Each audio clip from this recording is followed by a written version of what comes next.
Саламатсыңарбы балдар? Бүгүнкү жаңы темабыз өсүмдүктөрдүн бийиктик алкактуулук боюнча таралышы. 8-класс. Кыргызстандын өсүмдүктөрүнүн таралышында бийиктик алкактуулук таасым байкалат. Эң төмөнкү баскычта чөл жана жарым чөл өсүмдүктөрү жайгашкан.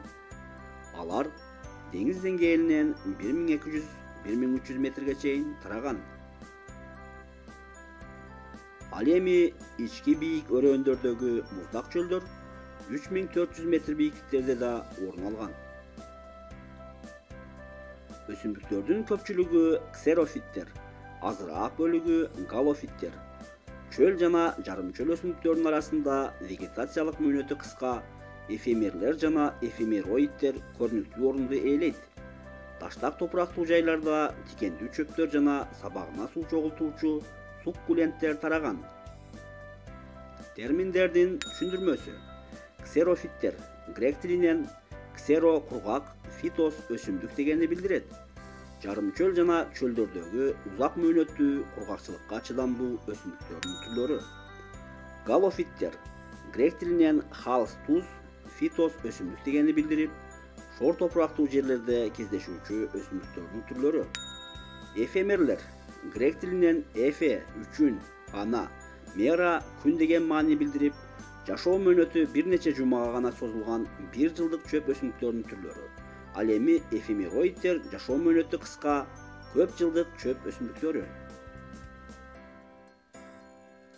Чүй Фергана өрөөнүндө жана Ысык көлдүн батышы ички Тянь-Шандагы чөл жана жарым чөл өсүмдүктөрү. Шыбактар, боялыштар, эбелек, терескен, карабаш бетеге, өлөң чөп, жоо казын,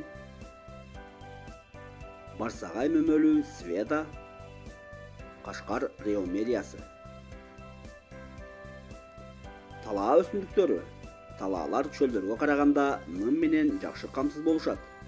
Бирок нымды сүйгөн өсүмдүктөр үчүн ал жетишсиз. Чөлдөргө караганда талааларда өсүмдүктөрдүн түрлөрү көп.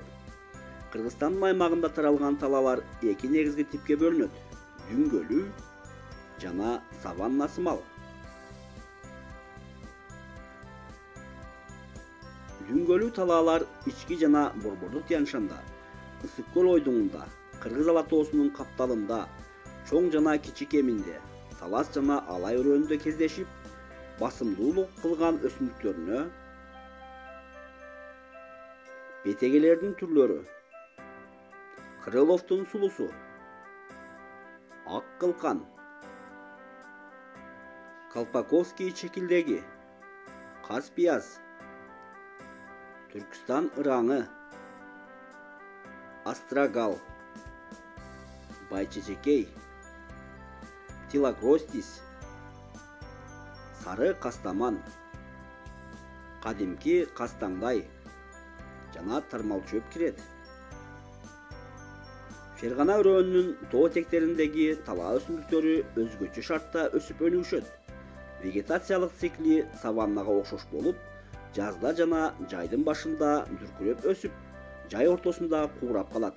Негизги өсүмдүктөрү: кызыл от, буудайык, сарындыз, кулунчак, аюу чачы, пияз түптүү арпа жана башкалар. Шалбаа өсүмдүктөрү талаа өсүмдүктөрүнө караганда чектелүү тилкени ээлейт. Тоо капталдарындагы бийик чөптүү шалбаа 1600-1800 метрден токой тилкесине чейин таралган. Ал эми субальпы жана альпы шалбаалары токойдон жогору жагында 3400 метр бийиктикке чейин таралган. Бийик чөптүү шалбаа өсүмдүктөрүнө флемистер, топтолушкан аксокто, Томпсон лигуляриясы, кастаман, жер буурчак.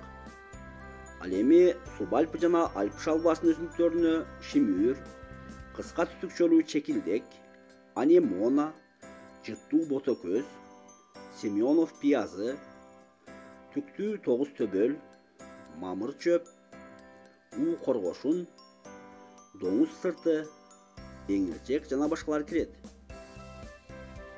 Токойлор Кыргызстандын жалпы аймагынын 3,5%-ын гана ээлейт.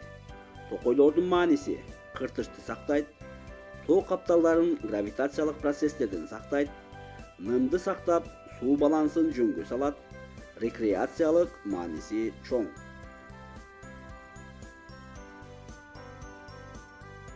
Кыргызстандын аймагында арча, карагай,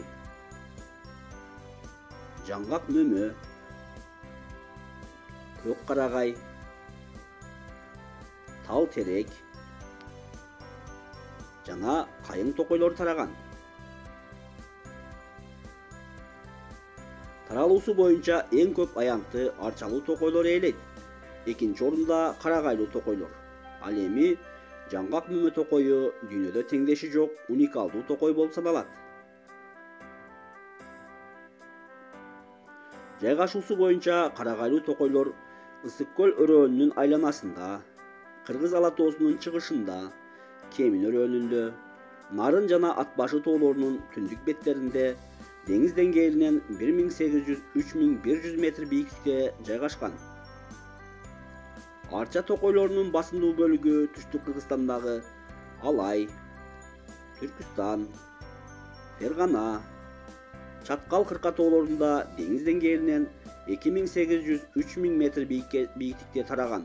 Ошондой эле Талас ала тоосу Кыргыз ала тоосунда жана Ички Тянь-Шанда да тараган.